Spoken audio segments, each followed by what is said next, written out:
19-cu əsrin əvvəllərində Bakı şəhərinin qala divarlarından kənarda yerləşən hissələrində binalar inşa olunmağa başladı. Gələcəkdə şəhərin bu hissəsi Fortştat, yəni Bayır şəhər adlanacaqdı. Yerli memarlarla yanaşı Polyak, Rus, Alman memarlar da bu prosesdə iştirak etdilər. Onlardan biri də Alman əsilli memar Nikolay von der Nonne idi. O, 16 iyun 1836-cı ildə Sankt-Peterburq quberniyasında dünyaya gəlib. Zadəgan atası August von der Nonne Almaniyanın Aşağı Saksoniya vilayətindən idi. Atası 1838-ci ildə Rusiya vətəndaşlığını qəbul etmişdi və 1851-ci ildə general-mayor rütbəsinə layiq görülmüşdü. Atası kimi qardaşları Friedrich, Aleksandr və Mixail də hərbçi idilər. Von der Nonne ilk hərbi təhsilini Peterburqda 1-ci kadet korpusunda alır. 1856-cı ildən Qafqazda hərbi xidmətə başlayır.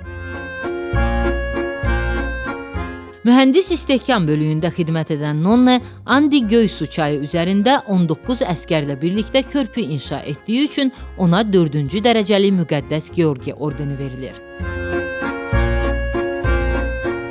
Uğurlu xidmətinə görə sonrakı illərdə polkovnik rütbəsinə layiq görülür. Von der Nonne 1881-ci ildə Bakı quberniyası tikinti idarəsinə quberniya mühəndisi təyin olunur. 2 il sonra Nonne artıq Bakı şəhərinin baş mühəndisi idi.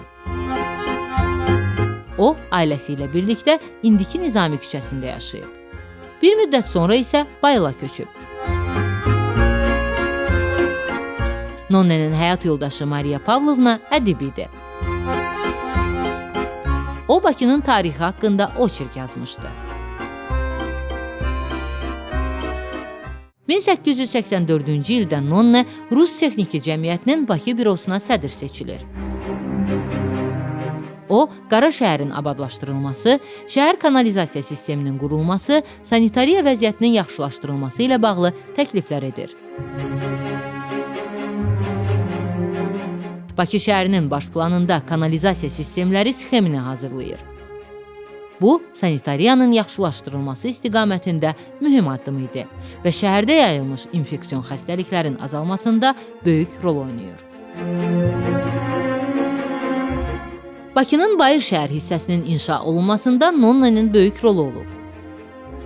Şəhərin ilk müasir tibb müəssisəsi, Mixaylovski xəstəxanası, yəni Hacı Qasımov adına doğum evi, Xəzər tərəfdaşlığı şirkəti üçün neft anbarı, dezinfeksiya kamerası, istinad divarlarının inşa olunmasında rol alır.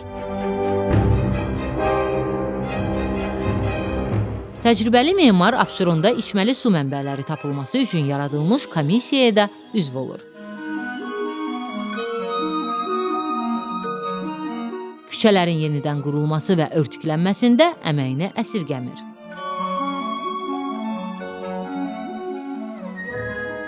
Von der Nonnenin ən gözəl əsərlərindən biri Holland sahibkar Lev de Boer üçün Sadovaya, yəni indiki Niyazi küçəsində inşa etdiyi malikanədir. Bayır şəhərin ilk və ən gözəl malikanələrindən olan saray barokko memarlıq elementlərini özündə birləşdirir.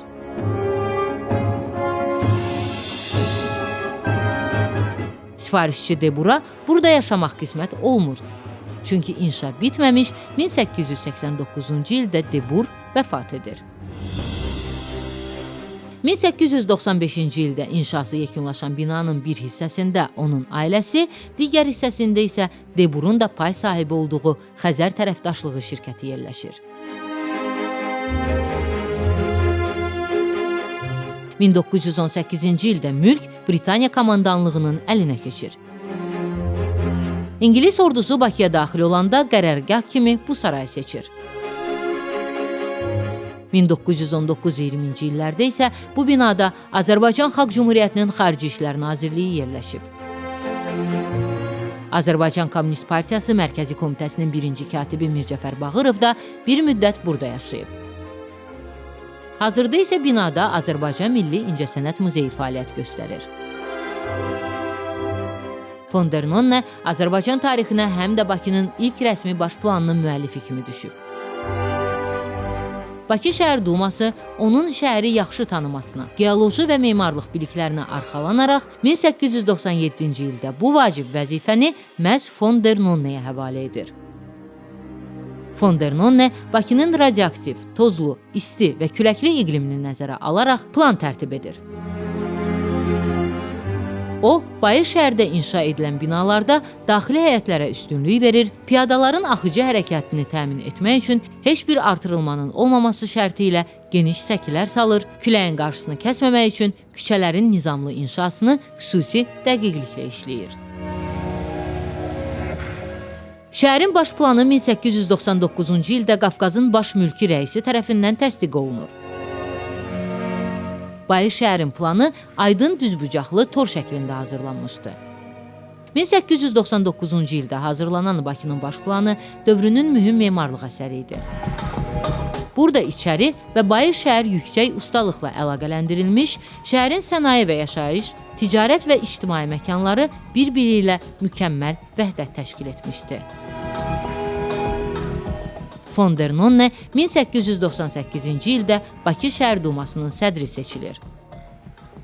Fon der Nonnenin memarlıq əsərləri arasında Mixaylovski xəstəxanası, Qara şəhərdə gəmilərin yan alması üçün estakadalar, Tacir Hacı Ağa Dadaşovun 2 mərtəbəli evi, şərab istehsalı üçün binanın layihəsi, indiki Səməd Vurğun küçəsində su arxının layihəsi, həmçinin onlarla yaşayış və kommersiya binası da var.